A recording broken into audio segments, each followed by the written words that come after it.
Hey, hey, hey, welcome to Mind Power Meets Mystic with Michelle Walters, our Mind Power Junkie, and me, Cynthia Varkevisser, the Mystic. Today, I'm really excited because we are having a two-part series with these badass bitches that do a lot of animal communication. Anything animal that's legal, they do. So we have over here Yvette Weegis, who is an animal communicator and an animal healer through cranial sacral exercises or practice, as well as Reiki. She's also this amazing artist. And I mean, I fell in love with like her crow art, and is also a crow quote unquote whisperer. And right here in between us, we have Melissa. God, Chaidez. I know, I just forgot your last name. That's so weird. Melissa Chaidez. I like to call her Scouty. And Scout is this amazing animal communicator. And she also heals a lot of the humans who are really freaked out around the animals that they love so very much. So welcome to our show. Thank you. Thank you. Very exciting. Yeah. So is it we are so happy to have you here. I am a dog mom. Cynthia is a cat mom. And I'm sure many of our listeners have pets too. So I would be interested to know from each of you, how did you get to be in this kind of work? It's not work everybody does. How did you get to be in this kind of work? Scout, how about you go first? Well, like so many of us, I've been talking to animals my whole life, really, as a young child, and also, plants and trees as well. My mom was like, talk to them, they'll grow better.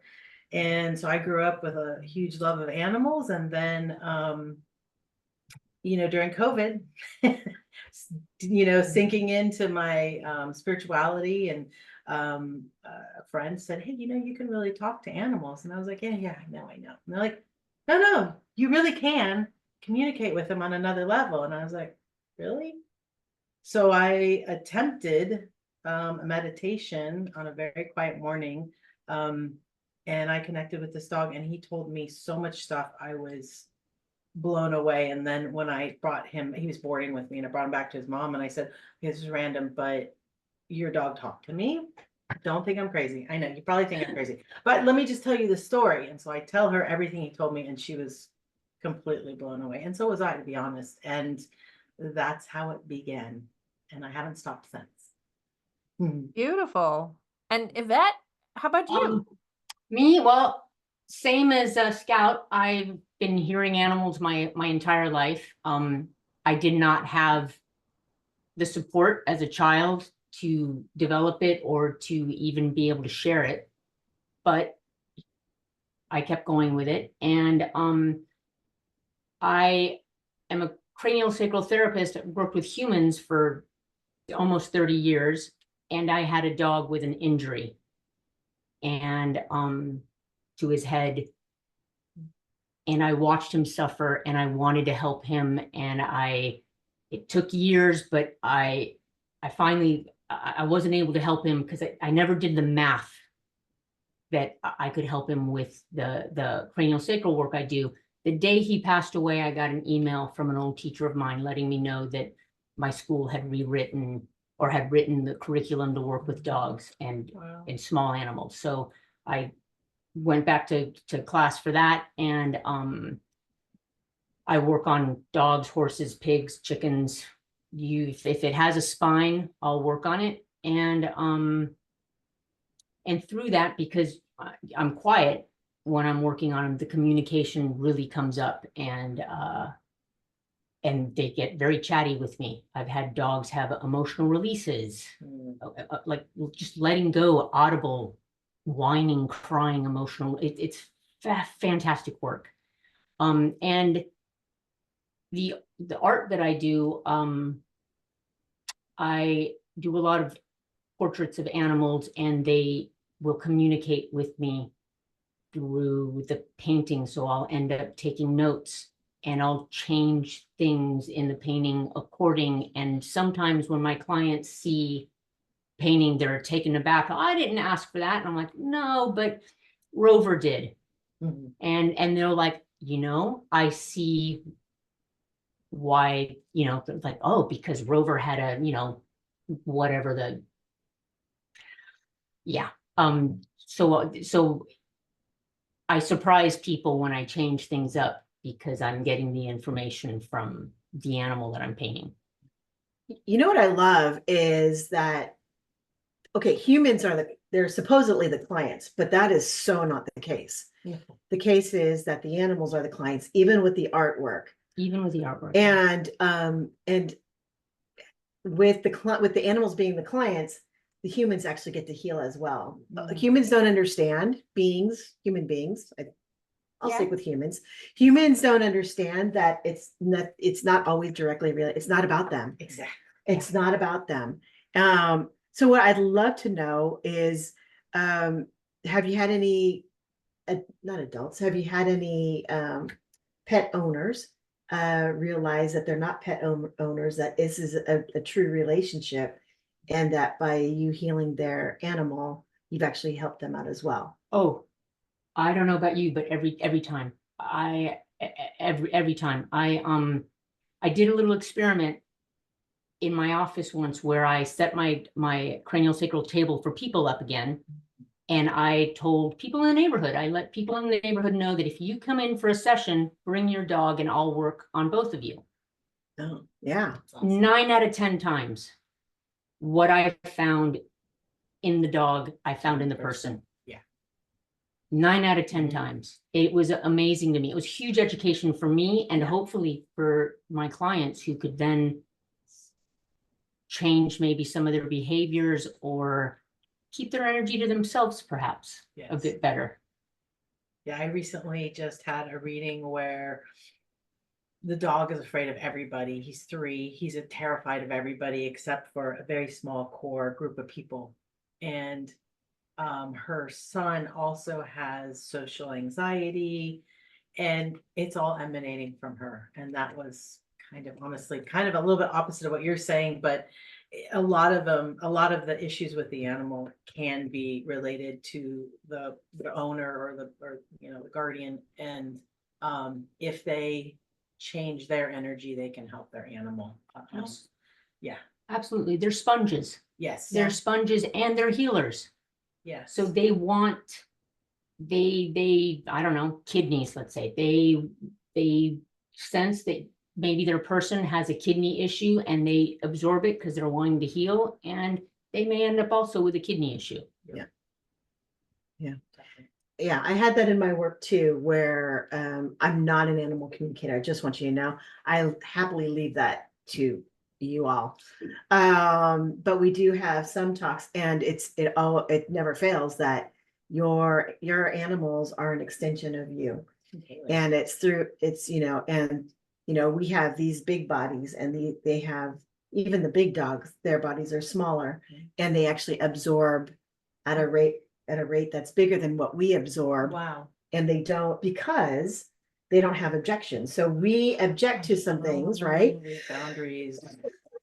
Or we're stubborn, and they're not. They're completely open, which is why it's bigger on the animals. Yeah. So I want to remind all of our listeners that you are here with us today on Mind Power Meets Mystic with me, Michelle Walters, and my podcast partner, Cynthia Varkvisser. We have 2, not 1, but 2 animal people on our show today.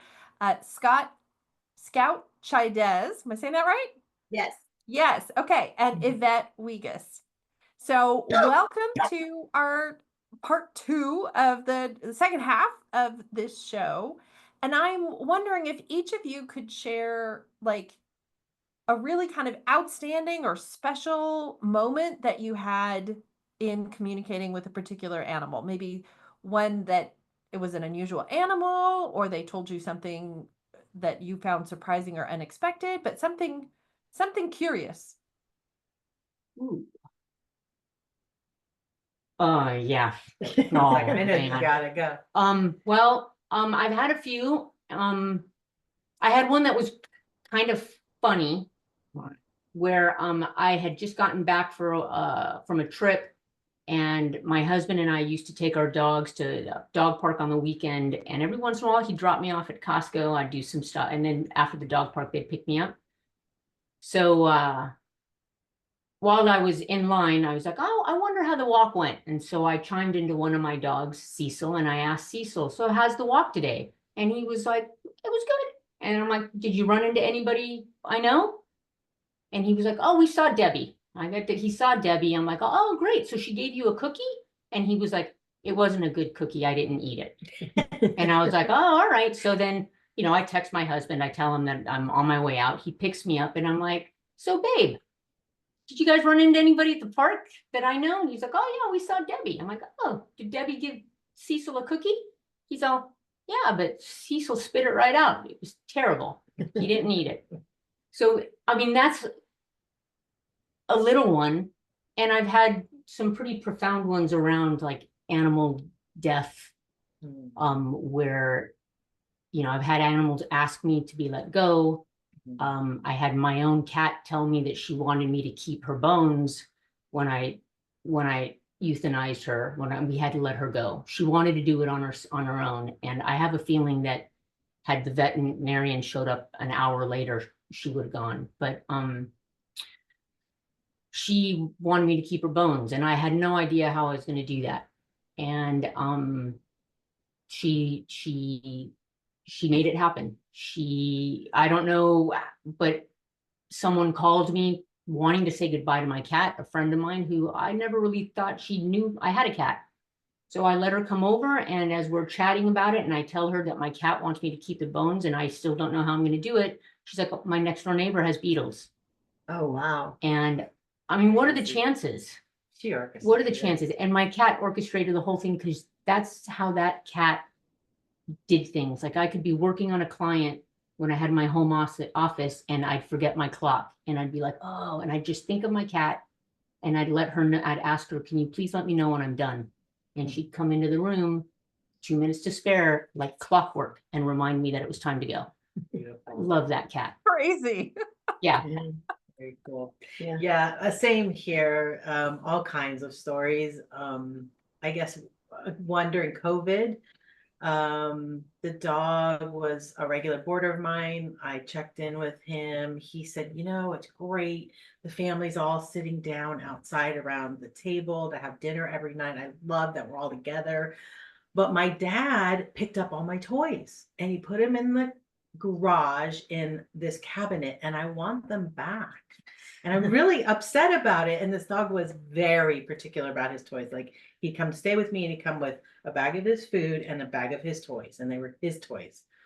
And so I told the mom, and she was like, oh my God, he did.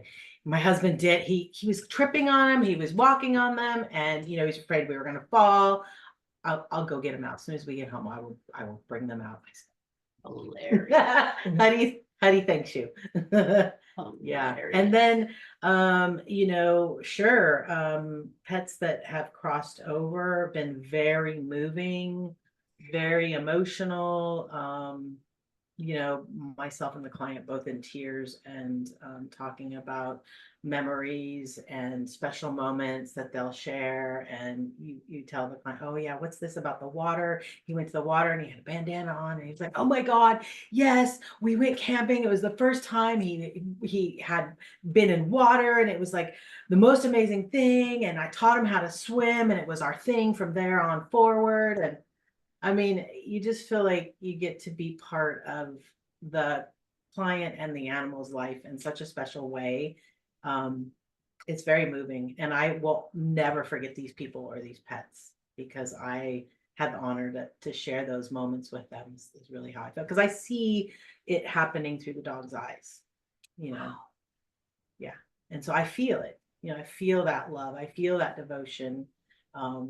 And yeah, I often cry. I was sharing with Yvette, I try not to cry, and she was like, heck, I just cried. I'm like, okay, me too from now on. I'm just gonna cry. I just felt like it wasn't professional, but it's hard, Yeah, it's wonderful. I actually want to take that one step further. Yeah.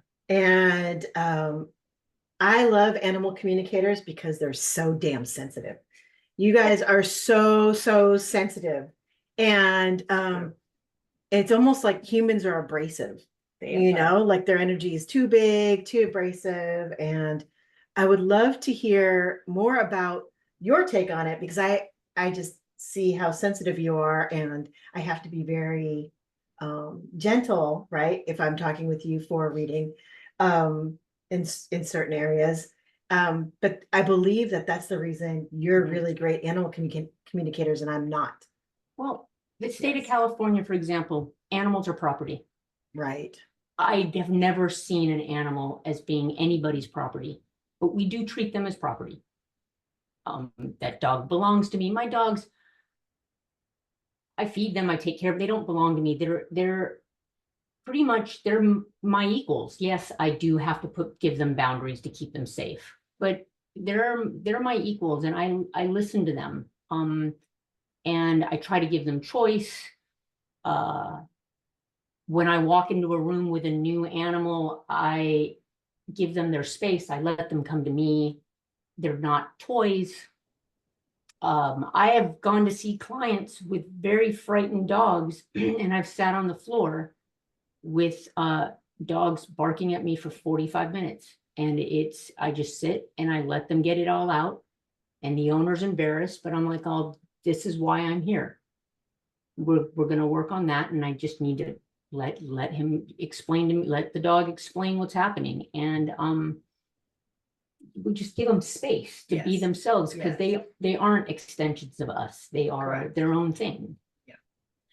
Yeah, I think so. I've been feeling into that as well. I think you're correct. And I believe, at least for myself, and I'm betting for you, there is a heightened level of sensitivity that I have. I do believe it's probably trauma induced, to be That would make honest. sense. And because of the trauma I endured as a child, my senses heightened to protect myself. And so I can walk into a room and I can feel energy. I can, I'm very observant. I'm constantly watching and scanning, and especially animals or nature. I'm just instantly plugged in. And Yeah. it's a safe place for me. It's a retreat. And I feel like they're my people. Yeah. Like I feel like I relate better to the animals. What she said, yeah. No, you really Yeah. do. They Yeah. really do relate better to animals. And I really do believe it's because humans are a bit more abrasive, that the energy is a bit, I'm not sure if it's strong, it's not as trustworthy. Yes. And Yes. so, right, humans' energy is complicated because it's never a true thing, Yes. right? I have a There's- question. Yeah, Do animals lie? Humans lie. that's a good question. Do animals lie? Well, I mean, Um, they'll say I've eaten, or no, I've not eaten when they have eaten, yeah, like that. yeah. But I haven't encountered any other lies. How about you? So occasionally, like little fibs to get what they Yeah, want. No, I fibs. haven't eaten. No, I haven't eaten. I'm starving. Feed me, feed me. No, he didn't feed me.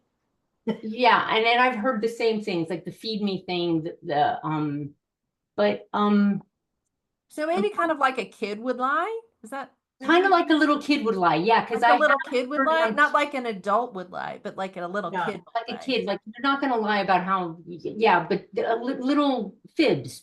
Yeah. They could be fibbers. And I did have a foster dog who, I'm trying to remember exactly how it came about, that, because she wanted to stay with us. Mm. And I can't remember. Never mind. I can't remember exactly what it was, but I was like, oh, I think I just caught her in a lie. Wow. And yeah. Oh my God. Sorry, guys. No, I that's don't No, Yeah. but that's the kind of lie that I would think of like a little kid, Yeah. right? Little, Right. You know, Yeah, it's from an they honest might place. lie to say, no, the babysitter, put us to bed at the right time. Even when, Exactly. that wasn't really the case, but they wanted that to be the case because they thought that would maintain the peace. They get more of what they wanted. Yes. And I don't know how many times I've gotten home and my husband thinks I haven't walked the dogs. Exactly. I'm like, oh no, they're exhausted. They all went on walks today. And he's like, oh, I took them on a walk too. I'm like, they tricked you. Yeah. So yeah, they're Like that. Yes. yeah, that kind of thing. Good question. I love that. Hey, how about the other side of it? Where do you really pay attention to your animals? And I'm talking about everywhere, right? Um, to help you decide the honesty level of a human being. Heck yeah. Yes. Right. Yeah, And how I'll do you do it. do that? How do you do that? And what do you see? Because I would love the audience to start paying attention, Yes. right, to their animals and just see what sources of wisdom they are. Oh my God. So yeah, brilliant. I'd love to hear more about that. I love that question. Go.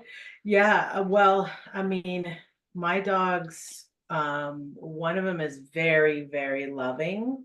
The other is very suspicious. Mm. So I know one is always going to bark at everybody, but if he warms up to you pretty quickly, then you're somebody. Like, whoa, that's impressive. Like, and so you get more trust automatically from me because of that. If my dachshund is like, no, I like you, you're cool, and especially if you're a man.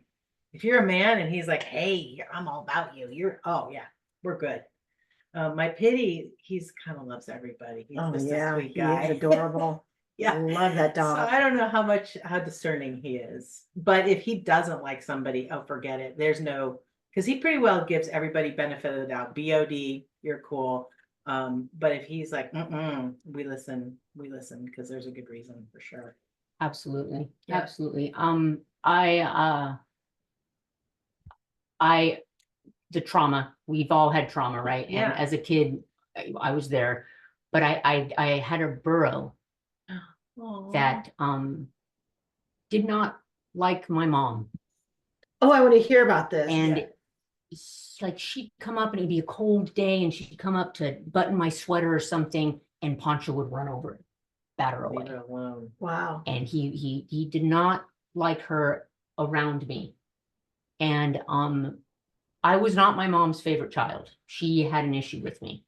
And so I could see where, you know, he was like, no, that one, stay away from her. But I have like our dogs currently, like my dogs have the people that they like and the people that I'm not going to let into the house anymore.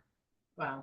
Because I don't feel right putting my animals through that. Yeah. You know, I listen, I listen to them. And I also, when I go to someone's house, I listen to the animal about how they feel about me too. Because I am now that stranger in someone else's house. Yeah. But I've even had Yeah. cats too. I had a cat that was very, I don't mean to demean a cat by saying it's a lot like a dog. That's my perception, but he would greet everybody at the door and size them up and smell them and get on the table and be like in their face. Yeah. He's very direct, and he would let me know if he was cool with them or not. And I listened to it too. So what tips for people who really aren't paying attention to their, you know, their four-legged, you know, friends, their furry kids, you we know? were talking about this the other day, meditating with your animals. Yeah, that's awesome. I sit, but before every walk we go on, I sit quietly with them for maybe 10 minutes, all three of them. And I'm not communicating, I'm just relaxing and centering myself so that when we leave the house, we're all centered. Not to throw my husband under the bus, but there are times when Chuck will walk the dogs and I'll hear them barking 2 blocks away. Oh, And they're just like, oh, we're having such a grand old time on this walk, barking at everybody. And I'm like, that does not happen with me. But you were talking about, you do the same thing. Yes, yeah. Well, if I hear my dogs and they're with somebody else, I'm, you know, it's like a mother and their child, and you hear your child cry, you're like, what? Same thing. But tips for people. Yeah, I think you know, watching your animals at home, and if they're displaying any kind of a different behavior, to note that, or if you know, I think correlating it with anything that's new in the house. A lot of people don't think about how it affects their animals. And that always upsets me because they're being in the home just like I am. and they're going to feel whatever happens in the home, just like I am. And they're going to have feelings about that. And it may, cause some behavioral issues or, any kind of thing. And so I think just being in tune with them on the daily. And I think it's great Yeah. to check in with them I like mean, that. yeah, and get to know them, because Yes. we go through the motions with our animals. Walk time is at this time, we set up a routine, Mhm. feeding, but observe them and just sit quietly and watch them and see what they're like and who they are. Yeah, they have a lot to teach us Mhm. and to show us.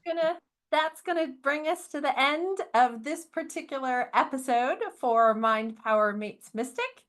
Thank you so much, ladies, for coming to visit our show. We wanted to remind everybody we have a contest going on. If you would like to win Mind Power Meets Mystic, the project, which is a very, very special Zoom call with Cynthia doing a reading for a half an hour and then me doing a hypnosis for a half an hour, where you get to take home your recording, both a Zoom one as well as just the audio of the hypnosis one. We have a contest going on until episode number 111. So don't wait until the end. Submit your entry now, because somebody is going to win and it could be you. Thank you. And we'll continue our conversation with the animal ladies in part 2. Mhm.